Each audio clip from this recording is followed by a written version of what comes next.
label on a life. Put a label on a lifestyle. You know? Put a label on how you wake up every morning and go to bed at night. I don't know if I made this video or not, but hey, you maybe haven't seen it. We're talking today about proactive versus reactive tension.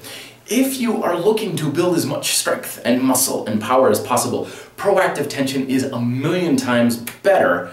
However, unfortunately, reactive tension tends to be the standard when it comes to a lot of strength training. I'll give you an example here. Let's say I have an object or a weight or something like that, and I'm fairly relaxed and loose, and I put it in my hand, and all of a sudden it's like, oh, there it is. Okay, curl. And if my mind is thinking, get the weight up, I'm doing more of a reactive kind of tension because it's reacting to what my arms are trying to do and how I'm trying to move.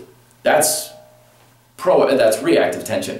Thing with reactive tension is it's minimal. When the mind is like, okay, just get the 10 push-ups, just carry the box up the flight of stairs, your mind is going to say, well, we'll put as little tension into the muscle as we need, as long as we still get the activity done, as long as the weight still comes up, we still do the push-ups, that's good enough. Proactive tension is completely different. It's a completely different perspective. So it's like when I talk about push-ups, get on the floor, instead of just pushing yourself up with whatever you can to get back up into a push-up position, turn everything on as hard as possible. So that weight goes into the hand. Before it goes into the hand, I'm literally directing the muscles in my arm to be like, okay, tighten, tighten, come on, tighten harder. There, now the weight, good, yeah.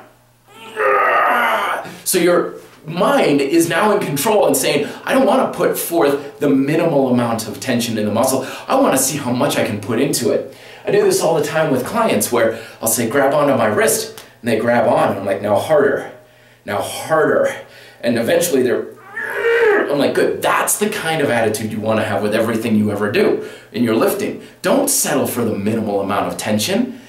Put it all into it, because we don't want to just react to the exercise. Remember, the only thing that generates tension is up here. Your brain creates the tension in the muscles, not the exercise or the weight or anything like that. That's just asking for the minimal amount. But when your brain says, okay, I've got the minimum, now let's put even more into it, now you're gonna get far more out of the exercises. Try it with your next workout. Till then, be fit, live free.